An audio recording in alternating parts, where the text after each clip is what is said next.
Hello, all, and welcome to the first ever episode of Loc Icons of History. In this series, we will be learning and exploring significant individuals who've made an impact in the world who also happen to have locks. And this will be ranging from actual people to gods, demigods, stories, and myths. The purpose of this series is to expand our knowledge and understanding on who and where the origin of locks stem from. It does not belong or originate to one particular culture, instead is multicultural. As you will witness, these individuals stem from all over the globe, different cultures, long before you even knew what culture were, and centuries before many of us even existed. So I hope you're ready for this experience because I know I am. And the topic for this month's Loc Icons of History is none other than Poundmaker himself. Yeah, I won't even try to pronounce all of that. I don't want to butcher the native tongue, so I luckily he has a nickname, Poundmaker. So Poundmaker was born in Plains Creek, 1842, which is now known as Central Saskatchewan. Oh, it's begun already. Central Saskatchewan. He was the son of a Stony shaman man named and a mixed blood Metis woman who was never really named. So Poundmaker was a prominent member of the Plains Cree tribe with his uncle Big Child being chief leader of that tribe. He was described as tall, good looking, very intelligent face, and a prominent Roman nose. Also had like slightly built, so I guess he was a little bit buff, and the way he carried himself and he speak was in high regard that whoever he spoke to was impressed by his mannerism and his speech. So his parents had died some time ago. It wasn't listed when or how they had died, but for a time he was just an ordinary Indian man. But his life changed significantly when he was adopted by Crowfoot.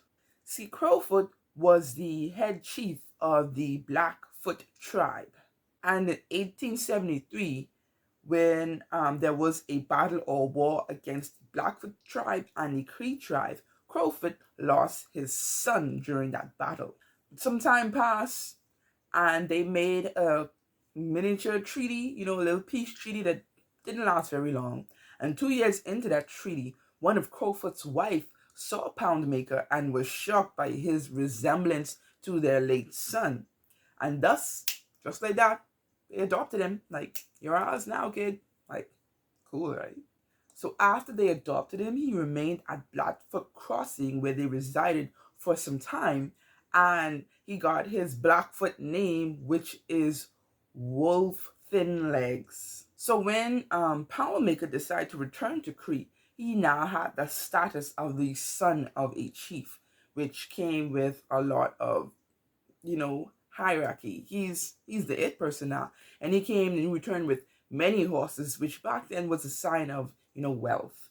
So he came back. He was the big chief now. Well, not really the chief, but he was known. He wasn't just a regular Indian man. He was the son of Crowfoot, the leader of the Blackfoot tribe.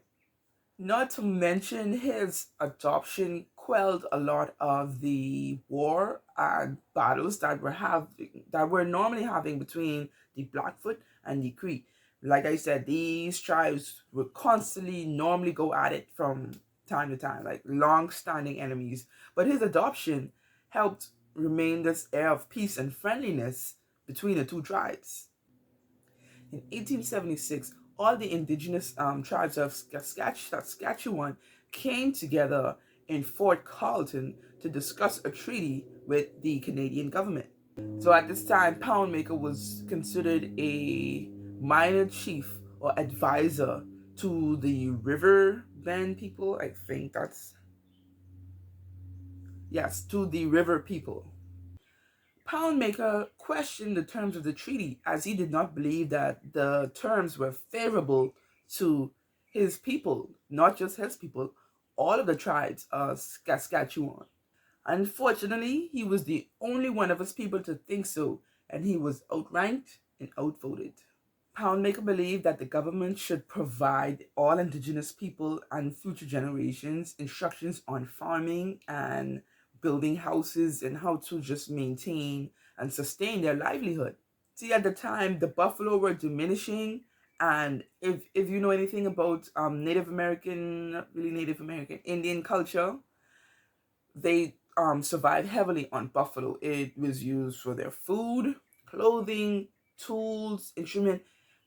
The carcass of a buffalo went to full use. Like they used every aspect of that buffalo. So the numbers were dwindling, and it was hard for them to survive. So they were willing to Poundmaker felt like they should, in exchange for the lands that the government wanted from them, that they should be provided with, means to take care of themselves, just like I stated, farming and building houses to survive. In the end, however, Poundmaker had no choice but to accept the terms of the treaty.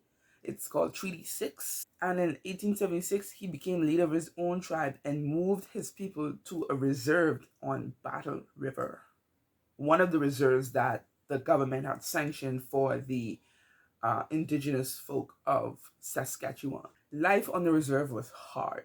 Food and supplies that were promised by the government always fell short. No surprise. And this caused a lot of unrest within the indigenous people, especially the young warriors. In 1884, when all the chiefs of the indigenous tribe gathered together for their dance of spiritual strength, known as the thirst dance or the sun dance, they were interrupted by the NWMP, Northwest Mounted Police. And the NWMP were in search for a Indian man who was accused of assaulting a farming instructor. Now, the farming instructor was one of those, guys who helped the indigenous people learn how to farm and craft and all of that as part of the treaty. Initially, the tribe leaders and people around did not want to give up the accused, but the NWMP came with 90 men strong, and to refuse would have been an outright bloodshed. That would have turned into a complete battle. So they, in turn, end up turning over the guy to the police. Like, oh. Tensions grew, and within the year, there was a lot more battles between the NWMP and the indigenous tribe. It got to a point where Poundmaker was like, he was so peaceful. Everyone around him in his tribe were not, but he single-handedly stopped so much bloodshed. When he could quell arguments and quell wars, he did. When he could save lives, he did. He was first and foremost a peaceful man who just wanted to look out for his people. So the NWPM gave him an ultimatum. If you really want peace, then you should turn yourself in. And I'm like, what? What? He turned himself in, where they actually put him on trial. Yeah, right? But his main defense was the fact that he was a peacemaker, not a warlord. And he even quoted, "Everything I could do was done to stop bloodshed. Had I wanted war, I would not be here now. I should be on the prairie. You did not catch me. I gave myself up. You got me because I wanted justice." And after that being said, the people still threw him in jail. They sentenced him to 3 years. And I'm like, this is typical, I don't want to say it, but actions, right? So after all that, they still threw him in jail. He spent 1 year in prison, but that 1 year was enough to do significant damage. He was released after 1 year. He was broken and ill. He was broken in spirit and ill. He was not the same Poundmaker that he was when he went in. Naturally speaking, you can imagine going to jail for something you didn't commit. That will break you. So he was broken. And 4 months after he was released from prison, he went to visit his stepfather. Not his stepfather, his adopted father, Crowfoot. It was there that he died of a lung hemorrhage. It is said that he contracted tuberculosis in the prison, which was very common back then.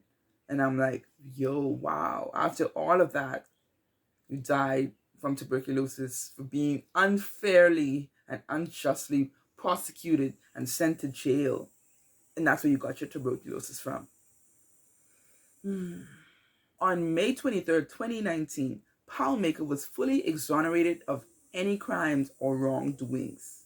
An apology was issued that Chief Poundmaker was a man who worked effortlessly and tirelessly to ensure the safety of his own people. I mean, after 134 years, he was finally exonerated. And I'm like, wow. I don't know how to feel. I mean, I'm glad that he got exonerated, but come on, people. Really? So I can imagine how much injustice went on when it comes to indigenous people and what do you call those people who come over and take over everything? Those people? Europeans? Anyway, I don't want to get into it. And that is the story of Poundmaker, the Loc Indian chief of Saskatchewan. Noble defender, protector of all. Tell me what you guys think. Like, comment, and subscribe. And tune in next month as we cover another Loc individual in history.